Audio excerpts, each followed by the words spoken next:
Welcome to Indy's Real Estate Gurus, your ultimate guide to the dynamic world of real estate in Indiana. And I'm Rick Ripma, your hardworking mortgage guy, and I've been in real estate and mortgages for over 24 years. And I'm Ian Arnold, a loan officer on Rick's hardworking mortgage team, and we are both with Advisors Mortgage Group. Together, we'll empower you with expert advice, market trends, and successful stories from guru realtors and local experts. Whether you're a homeowner, investor, or pro, join us as we navigate the thriving Indy real estate market. Now get ready to unlock the doors of success, one episode at a time. Well, today we are really excited. We have two rising gurus here on Indy's Real Estate Gurus, Nicole Quinn and Annabelle Ball. You know, every time I see your name, I want to say Bell. You are not the only one. I don't know. Well, I do know why. My family in the past, the last name was Bell. And that's what I see every time. And I don't know. I practice that and practice it going ball. And I still did it. That's so it's okay. Anna Ball. It is. And you're both with Century 21 Sheetz. Yes. Correct. Okay. And you don't even work at the same office, but you do spend a lot of time working with each other. That is correct. Is that correct? Yes. All right. So let's find out. Let's start with Anna. What did you do before real estate? Where'd you grow up? Where'd you go to school? Yeah. So I grew up on the west side of Indianapolis, Danville, Hendricks County area. Haven't moved very far. I'm still there. So I actually started as a leasing consultant when I was 18. Not even out of high school yet. So I got to learn all of that. Had a great boss, taught us the things that we needed to do rather than what we wanted to do a lot of times. And I have a great relationship with her still at this point. But then transitioned to like single family houses and rentals, and then went into HOA management, which is not the fun part, but that's okay. It's a must. And then I spent 5.5 years with a production builder. It was something that I had always wanted to do. I just had a younger daughter, and so I couldn't be away from the house as much. So I got the opportunity to do that and got to go to the big time builder, and then made my way into real estate almost 2 years ago now, full time. Yeah. So, and you're doing phenomenally well. Yeah. Yeah. Enjoying every part. Yeah. I think coming out of new home sales is a really good transition. Yeah. To real estate. We see, as you and I have talked before, we see a lot of people come out of that that industry, get into either mortgages or new home sales. It tends to be the thing they do. For sure. Yeah. Okay. So Nicole, how about you? Where did you grow up? What's your story? So I grew up in Massachusetts and went to college in Virginia and met my husband there, and we married and lived in Virginia for another 20 years. My career that I started out in was the social work field. Alongside of that, my husband and I also had invested in real estate. I've always had a passion and interest for it. I've seen it in my own family. So work-wise, it's very people-oriented with what I did. Then we moved here about 10 years ago. And, at that time, just a move, there's disruption to life. What are you going to do? Reanalysis of things. I've toyed with getting back into social work. I had done some work and just wasn't sure that was where I wanted to stay or be. And I had an opportunity to get into real estate work behind the scenes. And since I had always had a passion for it, it was like, this is great. I'm going to take a swing at that.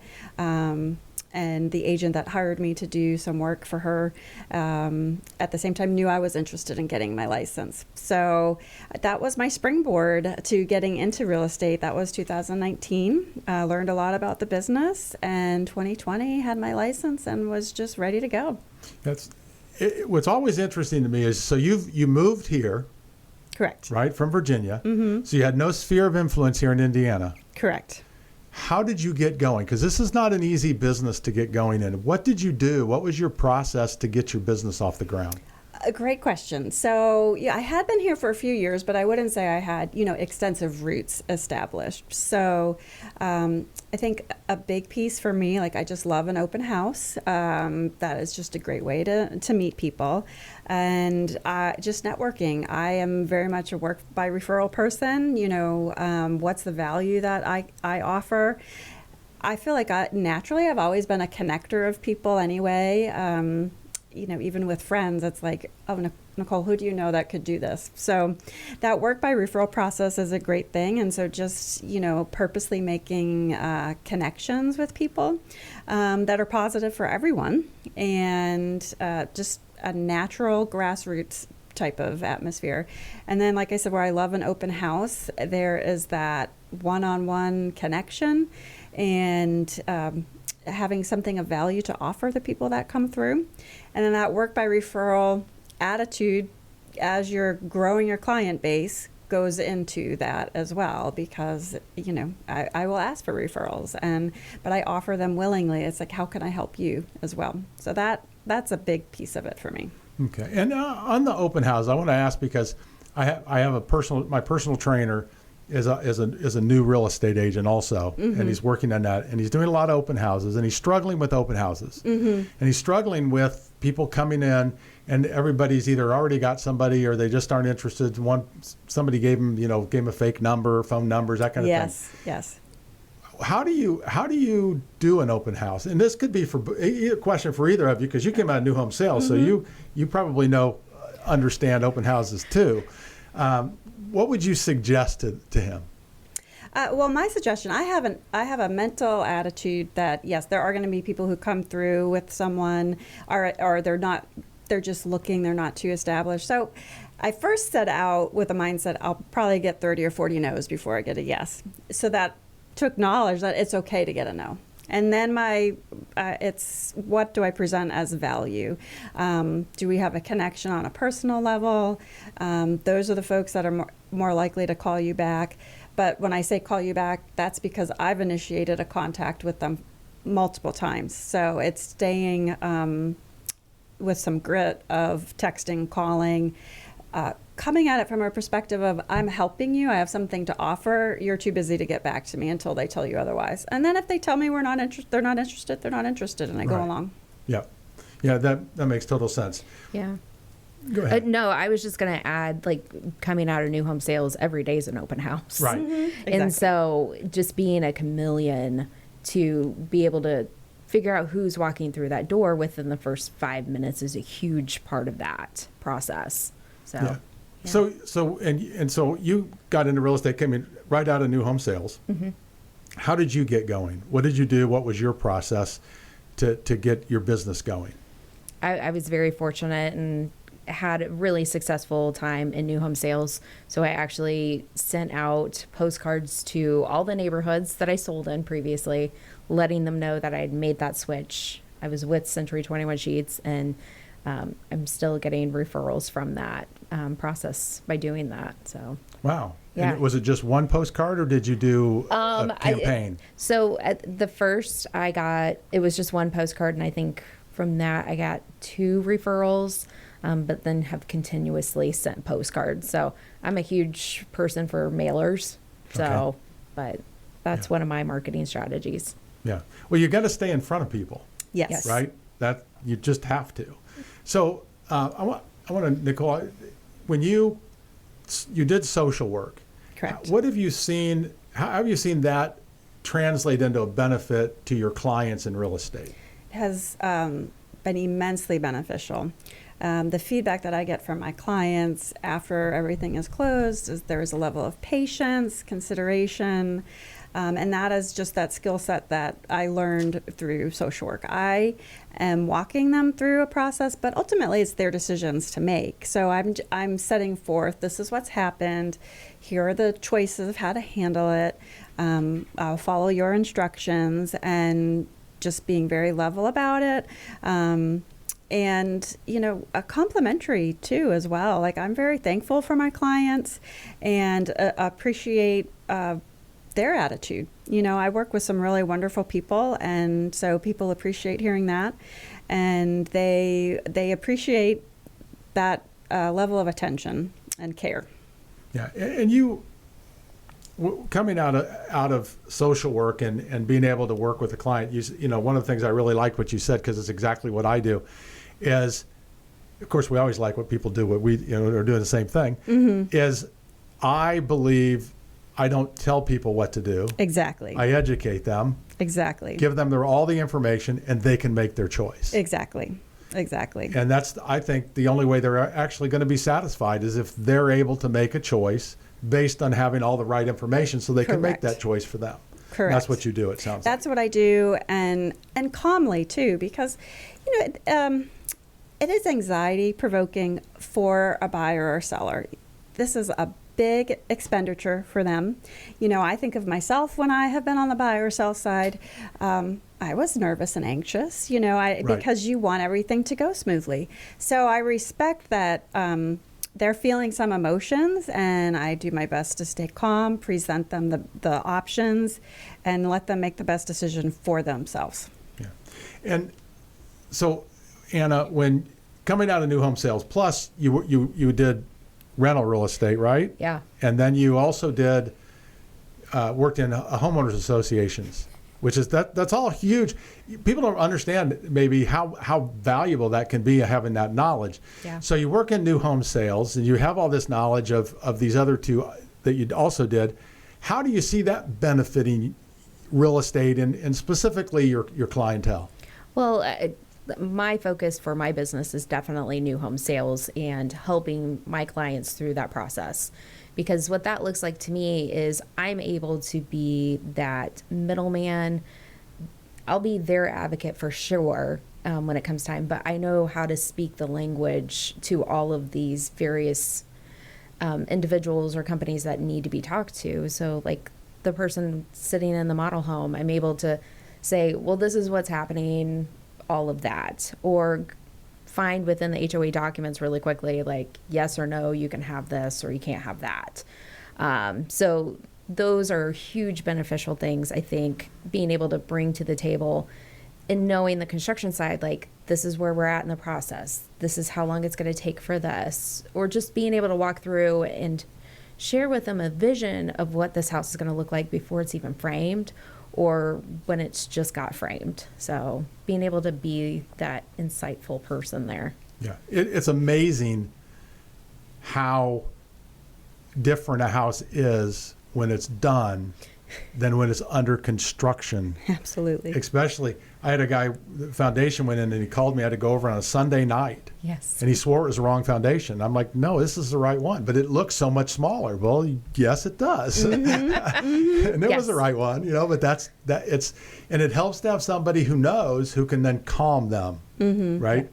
And so I think that's an important and a very important piece. Now, the other one of the reasons we wanted both of you on here is because you guys actually work together. So how does that work? I don't know who wants to answer that, but how does it work? What do you guys do? What is the process of you working together? So the way we started, Century 21 gives us great learning platforms, and one of those things was scripting. We started off listening every Tuesday morning to a scripting session, and then they're like, hey, you need to find a scripting partner. Nicole, you went through how many? 3 or 4 before it stuck. And what I mean by that is someone that was motivated to really stay with it and be committed to it. Yeah. And I think with that being said, we've been doing this for over 1.5 years now, almost. Correct. And so that's where our partnerships started. And then it's led to, she'll call me for questions, I'll call her for questions, or let me just set this scenario for you kind of moments. And like, how would you handle this? And I think it's benefited my business because I can go into certain situations and be so much more confident, knowing like I'm not the only one that thinks this, and I can give that information and be very transparent with her. So is the biggest thing. Yeah. Correct. I believe it's one of the most critical things is to have mentors. And it's funny because my youngest son, who's 30, taught me this, which is kind of, hard to admit, but he says, Dad, there's vertical mentors and there's horizontal mentors, and that's what it's the vertical mentors are just as valuable as the horizontal. So you have each other to make sure. Having more minds involved makes the whole experience for yourself and your clients much better. Now, what about on the? Do you have other mentors also that you both have, or maybe separately that help you through the process or let you people you can bounce questions off of, or because I don't care. We've talked to a guy who had 54 years in real estate. He still had things come up he hadn't seen before. It changed, so he did. It helped to have other people. So do you find that?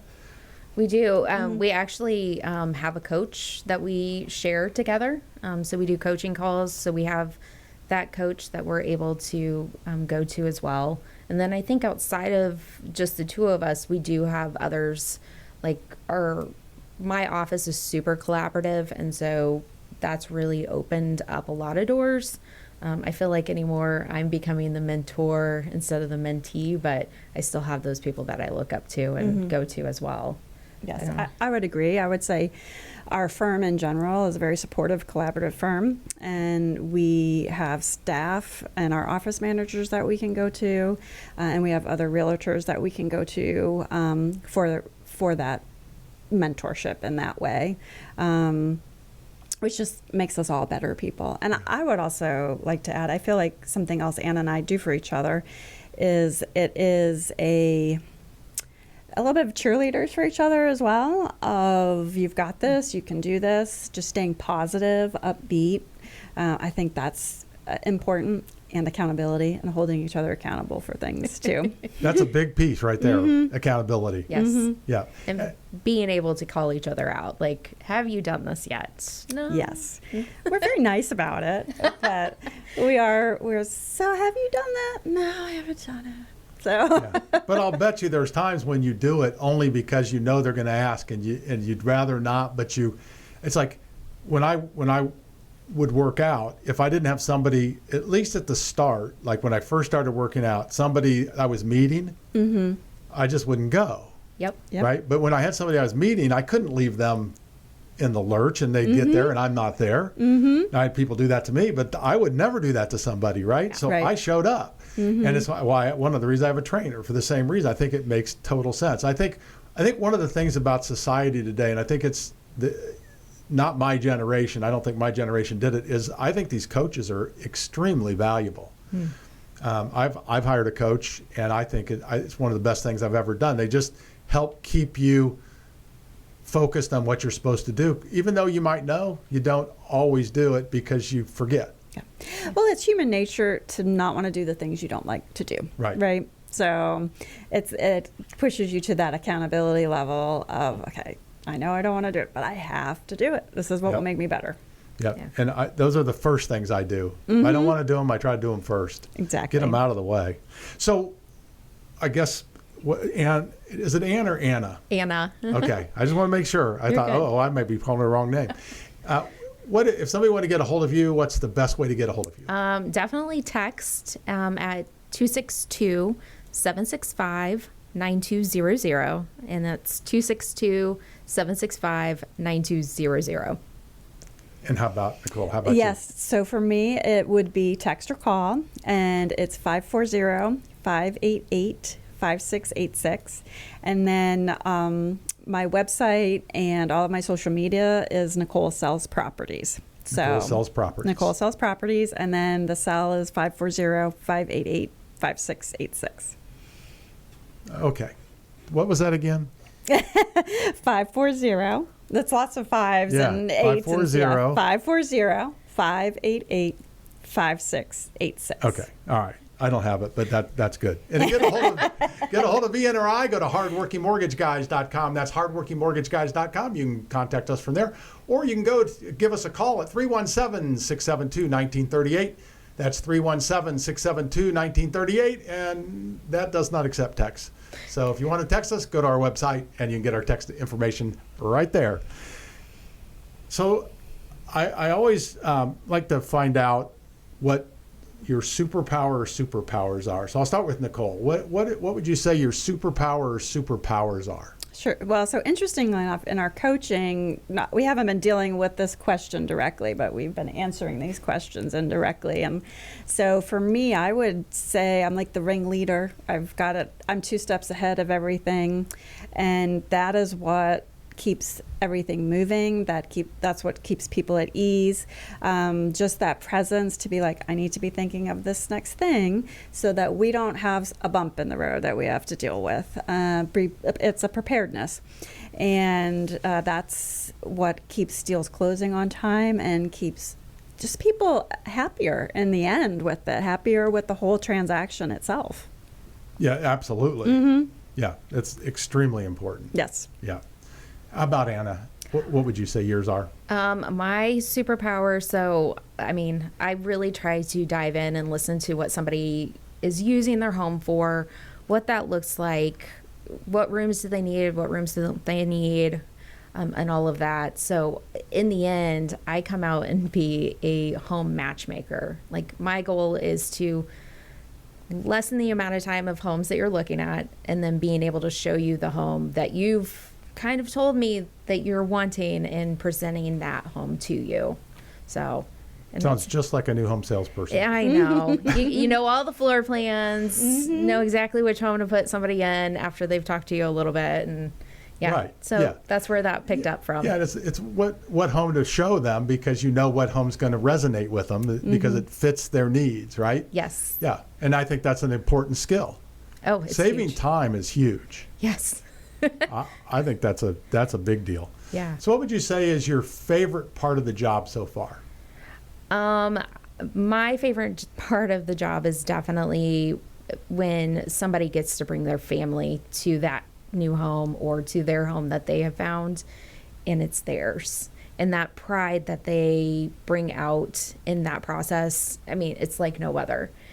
You've been handed keys, and now you get to entertain your family in your new home. So that's definitely my favorite part. I think my favorite part is it's what real estate brings to our lives. It's stability. You have your sweat equity.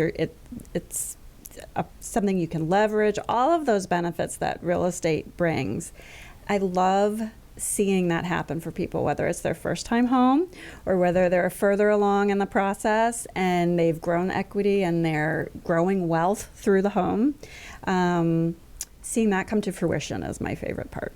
Let's talk about the growing wealth, because, and maybe even more deeper than that a little bit than just the growing wealth. What do you see as the benefit to let's say a first-time home buyer, somebody's looking to buy a house? What's the benefit to them, not just financially, but what are the additional emotional and everything else that goes along with owning a home? What do you see that as a benefit? Well, the emotional, just stability. You have a place that's yours. You can do with it what you want, too. It's your choices if you're going to paint or make a change or not make a change. You don't have to worry about a landlord deciding they want to do something else with their property, and when your lease is up that you're going to have to move. So lots of emotional tugs there, a place to just really settle in. And then in terms of the growing the wealth, it's that element, I bought my first home when I was 23 years old. We turned that into our very first rental. The wealth that has grown out of that at 23 years old, and people are awfully concerned about rates right now. I look back and looked when I bought my first home, we were right around, I think, 7.5% or so when we purchased that. And rates had been hovering like that for 20 years. So, and we didn't blink an eye. We were like, their time will turn into wealth and money. You buy the home and you stay in the home, and that is what will give you long-term future stability. So how much equity do you think you've built in that home? That particular home, that first home, you mean? Yes. Well, we kept that home for 20 years and paid it off. So it more than doubled what we paid for it. So it's grown. I just want people to get an idea how valuable this can be by buying a house. I think it's one of those things that we need to harp on some in our industry. is that buy the first home, right? Get in that first home. It's not going to be your dream home. Exactly. Right? It never is. It's just, well, I'm still in this first home I ever bought, but I'm odd. So you buy that first home, and I wish somebody had taught me this actually, and then 3, 4, 5 years later, you buy another primary residence, and you do what you did. You use that as a rental property. Exactly. That's exactly what we did. And we weren't in that home but 4 years, and someone else paid our mortgage off for us. Yes. Yeah. What a beautiful thing. And helped you build all that, and you were able to move on. The other piece of that is, in today's world, you can actually put, rent a piece of your house out, or have a absolutely. small, what are they called? The tiny home, or I know it's becoming, I actually checked the regulations in Carmel, because Carmel does allow tiny homes, like you can do that. And I just saw an article in California. Of course, they're going to do it first. They allow you to basically make it a condo. Oh, wow. So you can put a tiny home on, and it can be a condo with its own address and everything else. And there are a lot of first-time home buyers, a lot of kids in that, or to me, kids, that's not fair, but younger people who are in that age group, that's what they want to do.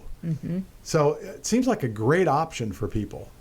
Yeah, there's all sorts of options, and like I said, I have a huge appreciation for what real estate can do for you, especially over time, and I'm just a huge advocate for that, and that is a big piece of my passion for it. I've seen what it's done for my family, previous generations, and I want that for other people. So I take great pride in sharing that with others. Yeah. So Anna, have you seen the same thing, or do you have anything to add on that in that vein? And I've seen the same thing, growing that generational wealth by doing this, and then being able to later on maybe hand it over to your kids when you're not able to do that. I think that's a huge part of that piece. And I think Nicole, that's where she got to learn it. I didn't get that education growing up, which most people don't. Did you learn that from somewhere beside your parents? I just had that question. No, well, I would say I just saw it within my family. So my grandparents were first generation here in this country, and I know how hard they worked, and how they were striving for something here, and all of them worked towards home ownership, and seeing the benefit of that. And I'm a patient person to begin with, and just realizing that, if you're patient with it, it will work out. Even with the dips and things that happen in the market, we've all rode out 2008 and that. I owned property then. I just didn't sell property then. Right. So then you didn't lose any money. And I didn't lose any money. Right. So, so it's, but I've seen what it can do for families, and I think it's important we share that with others. And I think that's even how our collaboration has come about. We're very like-minded in those ways of you can support other people and so forth like that. So, yes. Yep. So you as you look at real estate, obviously we all believe it's a great investment, and we believe that it makes a lot of sense. And properties have been appreciating at tremendous levels here recently. What do you think? Do you have any idea what you guys think might happen in the market in the next maybe year or two? If I had a crystal ball, right? Because we get these questions all the time. Get the crystal ball, Ian. Get the crystal ball. We need the magic. Yeah. I'm not overly concerned that we have any market crashes or anything like that coming. I know people have voiced that.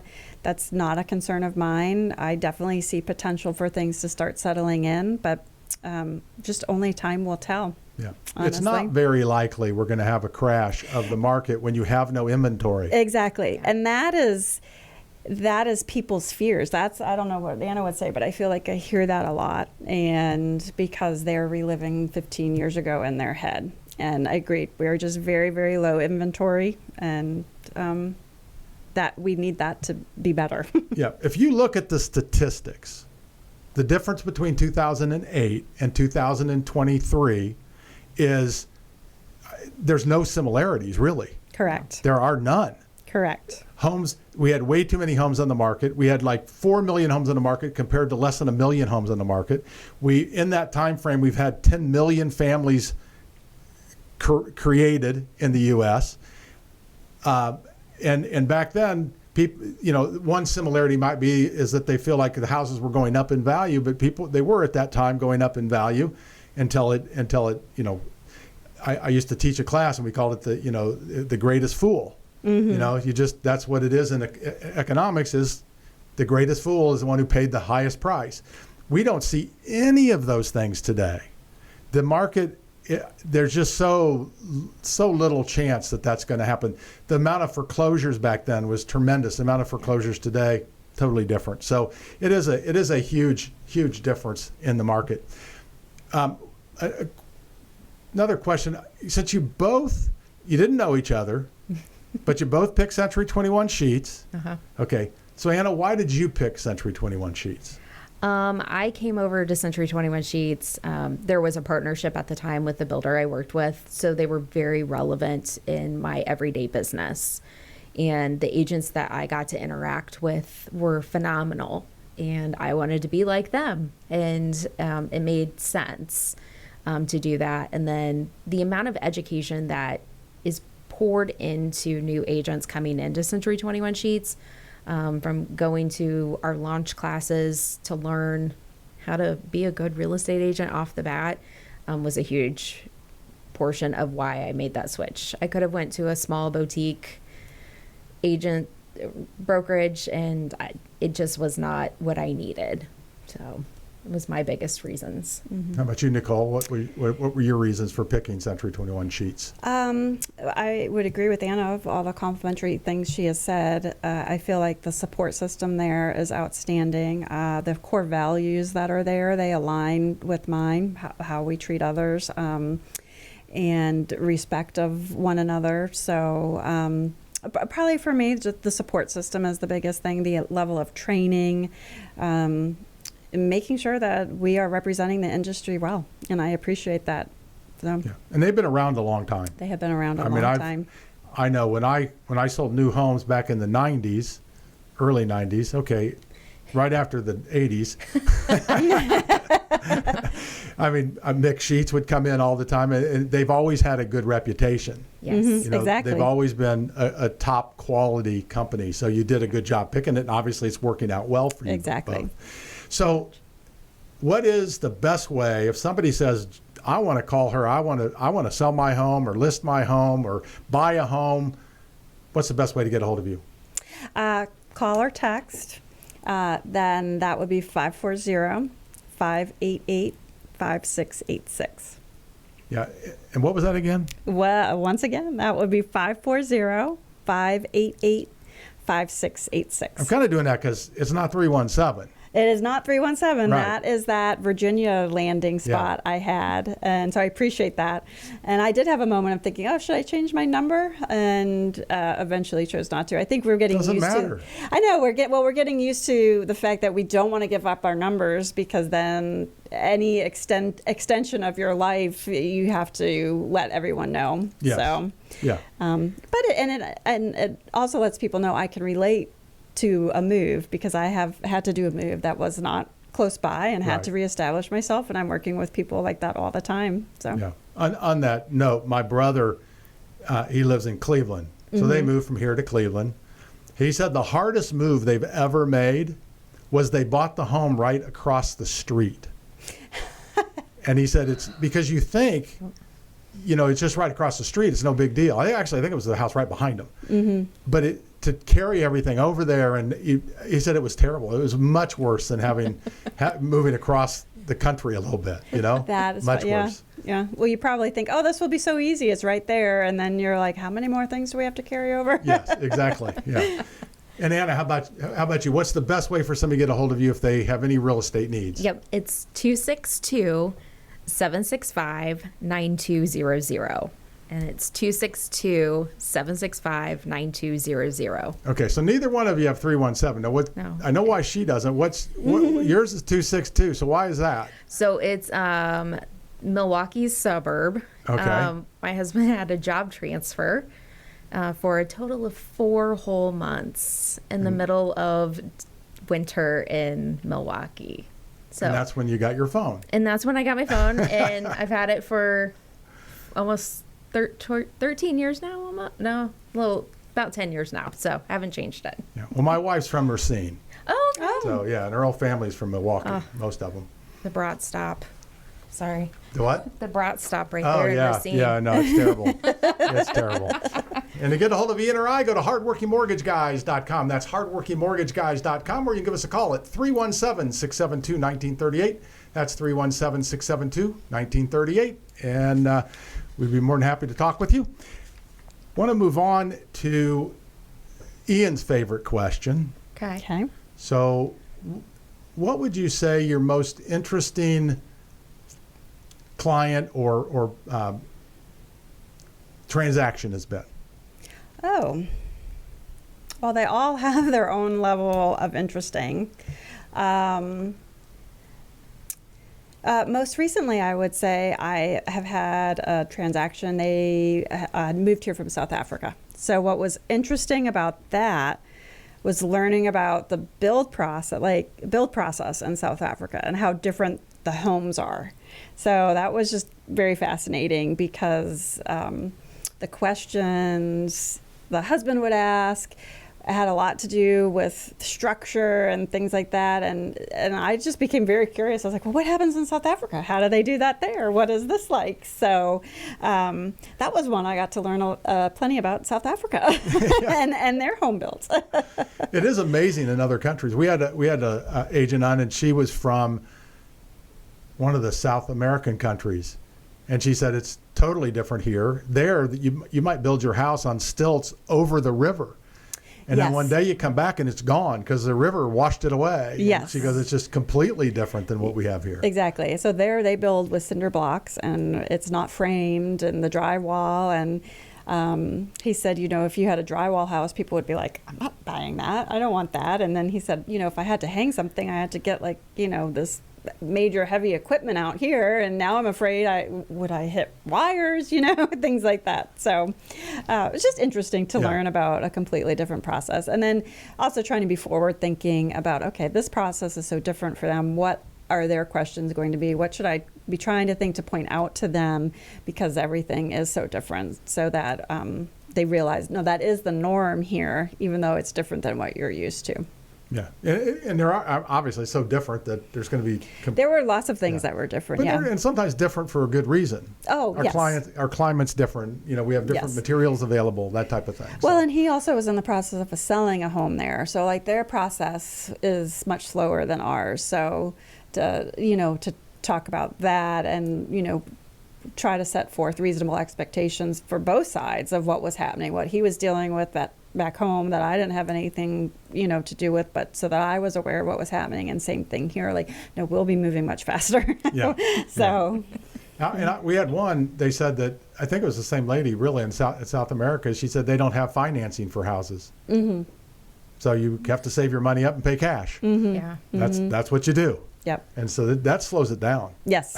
Yes. They don't have as much turn. Mm-hmm. Anna, how about you? What would you say your most interesting or story that you have on and it could be back in new home sales too, because I have some great ones from back then. So. Oh, there's some really good ones. I think the most meaningful one for me was I had a single mom that kept on coming in to my model home. She'd bring her son, he was teenage, and he would call his mom out, and he would go, my mom's been over at that other builder taking a look at those homes, and I keep on telling her, no, you need to go back to Anna and buy with Anna. And finally, the moments finally came, probably about 9 months after she initially started coming in. I go, I have the perfect home for you, the perfect home site. We got to go take a look at it. We just started building it. And so we did. And she's like, this is amazing. Had a pond view. It was great. Huge backyard.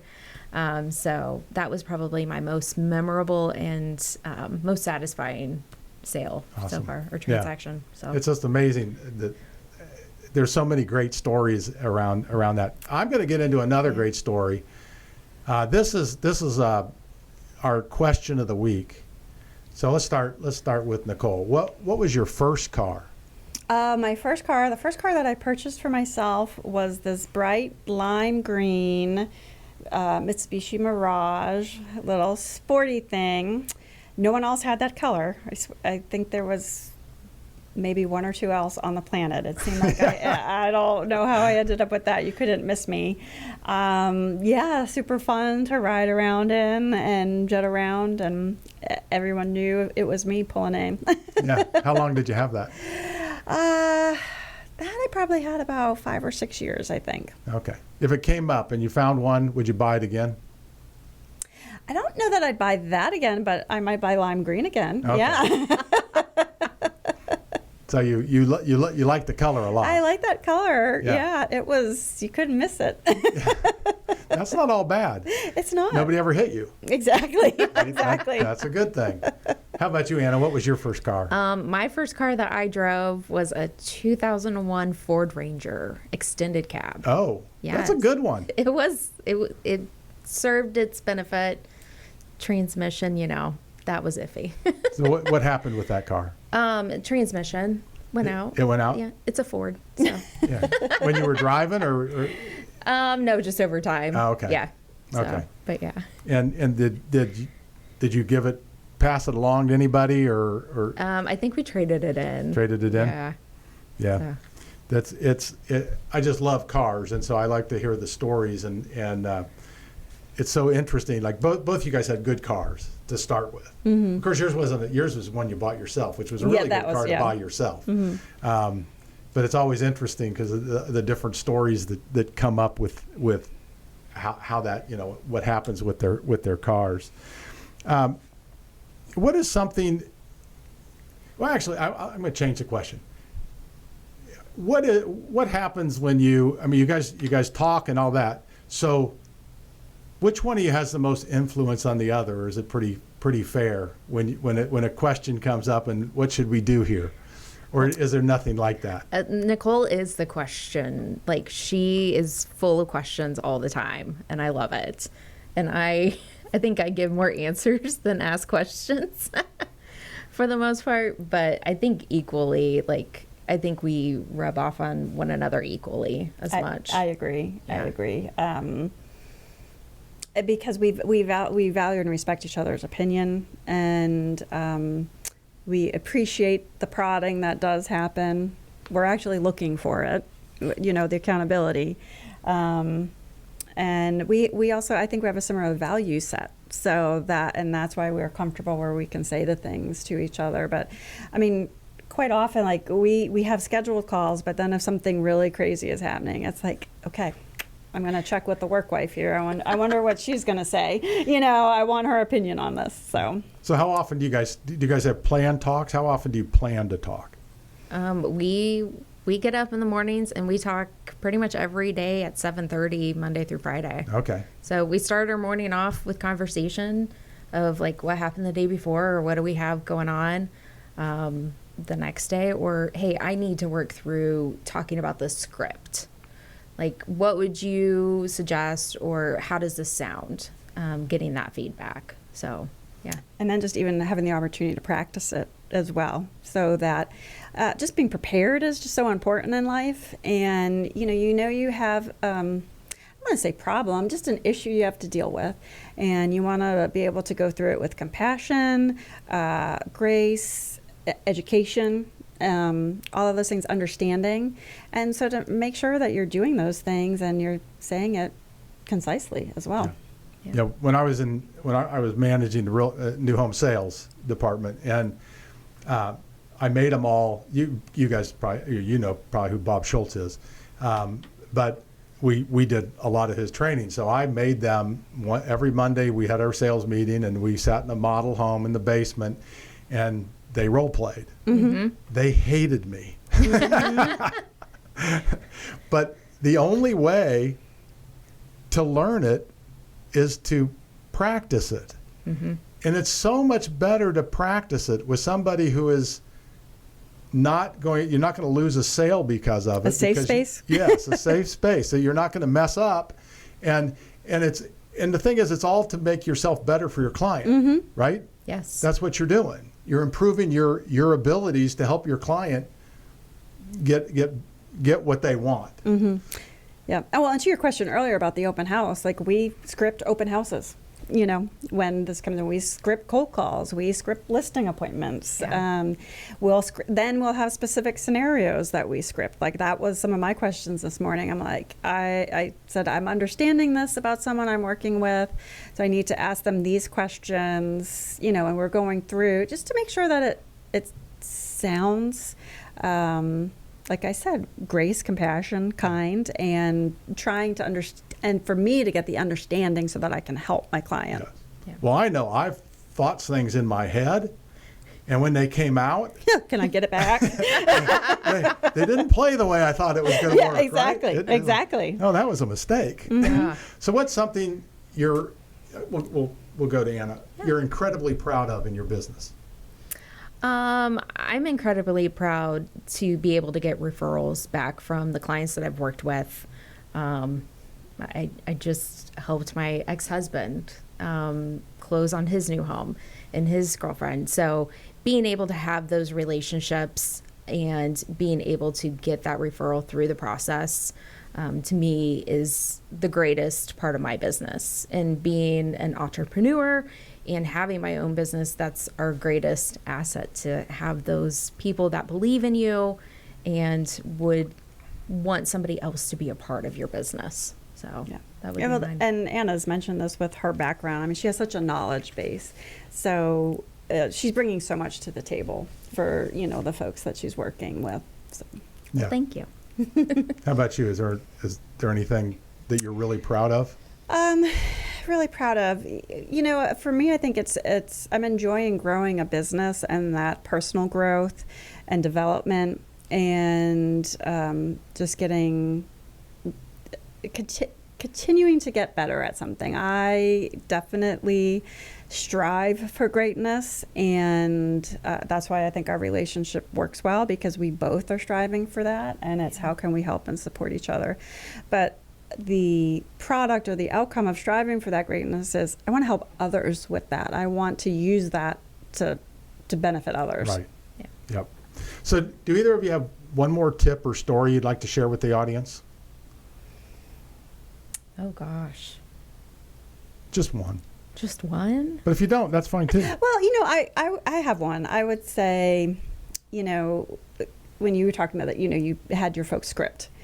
Do the things that make you uncomfortable, because if they make you uncomfortable, it is an area you need to get stronger. Yes, absolutely. So that would probably be my tip. Find a way, and if you need to find it in a safe space, so that when you have to do it, but that is what will make you better.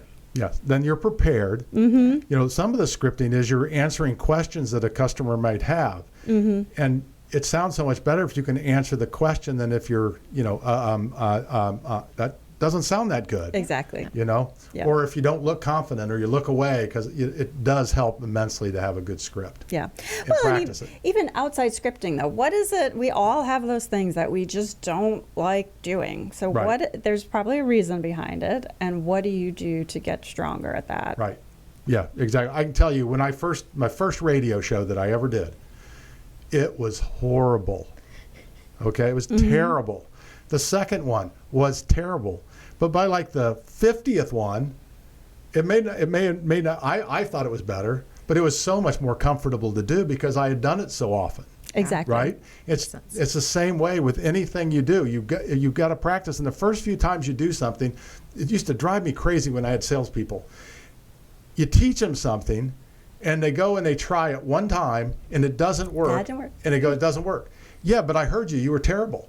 You didn't practice. You didn't know what you were doing. Yeah. Try it again and do some practice. On the other hand, you could hand them a phone book. Back in the day, you could hand them a phone book. They call, if the first person answered and said, yeah, I want to buy a house, they'll call everybody in their freaking phone book. Exactly. You know, and that'd be the only person they ever got. But it's just weird how we are. It's just how human nature is. It's our human nature. Yeah. We don't want to do the things we don't like, and it doesn't mean they're not productive. But then the other aspect of that is it doesn't have to be perfect. So like, you don't have to hold yourself back from doing something because it needs to be perfect. I can have that issue a little bit. Like, I'm like, oh, let me just fix that just a little bit more. Let me fix that just a little bit more. Like, just get it out there. Yeah. I go both ways on that. You got to get it out, but you want it to be as perfect as you can get it. But if it takes too long, What if it's taking too long? Why is it taking me too long then? Yeah. Yeah. You got to figure that out. Yeah. Well, one last time, what is the best way to get a hold of you if anybody has any real estate needs? Anyone has any real estate needs? This is Nicole. Yep, that's Nicole. You can find me on social media, Nicole Sells Properties. That's also my website, NicoleSellsProperties.com. And then call or text 540-588-5686. And Anna? I can be reached at 262-765-9200, and it's 262-765-9200, or annaballrealtor.com. Yeah, that's an easy name too. Both of you have easy names. That helps a lot. Yes. I can even pronounce them, which is huge. And to get a hold of E and I, go to hardworkingmortgageguys.com. That's hardworkingmortgageguys.com. Or you can give us a call at 317-672-1938. That's 317-672-1938. And please follow us for more Indy's Real Estate Gurus. And I want to thank you two for being on. You're fun to be with. You're obviously very, you've got a lot of real estate knowledge and sales knowledge, which is, and you know how to, you're great at communicating it. So thanks so much for joining us. We appreciate it. Thank you for having us. Thanks for having us. Yeah. Branch NMLS number 33041. Rick Ritten's NMLS number 664589. Ian Arnold's NMLS number is 1995469. Equal housing opportunity. Some restrictions apply.